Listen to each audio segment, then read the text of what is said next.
इन्होंने मेरे ऑफिस में 20 तारीख को आए थे। ये ऑफिस में आने के बाद इन लोगों ने मुझे धमकाया। धमकाने के बाद फ़ोन पर रिकॉर्डिंग उन्होंने ली मेरे से।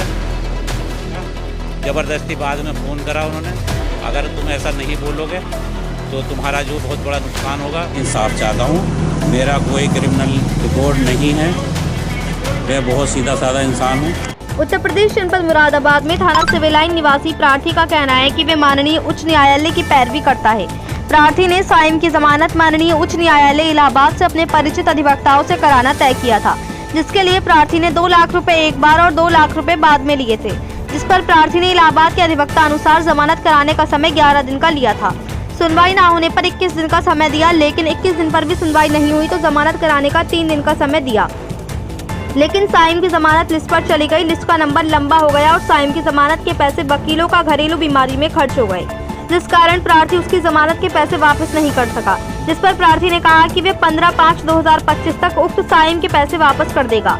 प्रार्थी का आरोप है कि उक्त तालिब नाम के व्यक्ति ने प्रार्थी को साइम की पैरवी करते देख लिया, जिस पर तालिब ने प्रार्थी को धमकाकर कहा कि तू साइम के मुकदमे की पैरवी मत कर, क्योंकि वादी पक्ष से साइम के मुकदमे की पैरवी मेरा मामा चांद बाबू कर रहा है। लेकिन प्रार्थी ने साइम के मुकदमे की पैरवी नहीं रोकी तो उक्त चांद बाबू ने प्रार्थी को फोन पर धमकाया, और जब प्रार्थी उससे भी नहीं डरा तो प्रार्थी के ऑफिस पर चांद बाबू, तालिब और शान आलम ऑफिस में आए और प्रार्थी को डराया धमकाया। साथ ही प्रार्थी को फोन पर डरा धमकाकर गवाह शहजाद और जुनेद के सामने अपनी मनमानी व अपने विरोधियों को फंसाने के लिए कहलवाई। प्रार्थी पर उक्त चांद बाबू ने झूठा हत्या की सुपारी लेने का मुकदमा भी पंजीकृत करा दिया। प्रार्थी का कहना है कि हत्या की सुपारी लेने का आरोप बेबुनियादी और काल्पनिक है, जिस पर प्रार्थी ने उच्च अधिकारियों को एक शपथ पत्र भी दिया है। प्रार्थी कासिम ने कहा कि उक्त तालिब ने कचहरी में आकर प्रार्थी को बदमाशी दिखाई, जिससे प्रार्थी बहुत ही भयभीत है।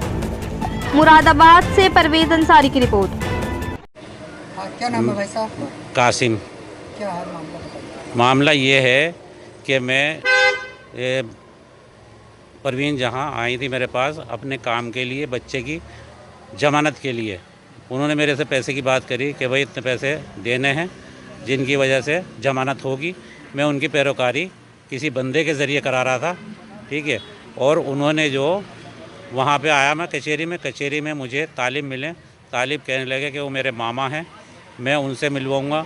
उन्होंने बदमाशी दिखाई मुझे। बदमाशी दिखाने के बाद आके धमका के मेरे ऊपर केस करा दिए। मेरी जान को ख़तरा है, ठीक है। मैं इंसाफ की गुहार लगाता हूँ, आप मुझे इंसाफ दीजिए और इंसाफ के लिए जो भी मुनासिब हो वो करिए आप। ये कौन है ये चांद बाबू? ये चांद बाबू हैं और शान आलम हैं। इन्होंने मेरे ऑफिस में 20 तारीख को आए थे। ये ऑफिस में आने के बाद इन लोगों ने मुझे धमकाया। धमकाने के बाद फ़ोन पर रिकॉर्डिंग उन्होंने ली मेरे से। ज़बरदस्ती बाद में फ़ोन करा उन्होंने, अगर तुम ऐसा नहीं बोलोगे तो तुम्हारा जो बहुत बड़ा नुकसान होगा। किसने करी थी आपकी रिकॉर्डिंग? चांद बाबू ने भी करी थी और तालिब ने भी करी थी। यही दो। अच्छा, कुछ पैसे का लेन देन भी आप? पैसे के लेन देन जो हुआ वो थोड़ा बहुत हुआ, ठीक है। बाकी किसी तरह की कोई बात नहीं हुई। पैसे आपने किससे लिए थे? पैसा मैंने लिया था फरमान से। हाँ, उन्होंने अपने भाई के लिए मेरे पास आए थे, ठीक है। वो पैसे की जो भी बात है वो पूरी हो चुकी है, ख़त्म हो चुकी है। उन्होंने पैरोकारी भी ख़त्म हो गई। मैंने जहाँ पैसा दिया था वहाँ से मेरी बात चल रही है।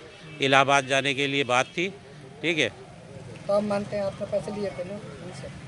हाँ, पैसे लिए थे। लिए थे? जी जी जी जी अब आप वापसी कर देंगे ना? जी बिल्कुल, उनका पैसा वापसी हो गया।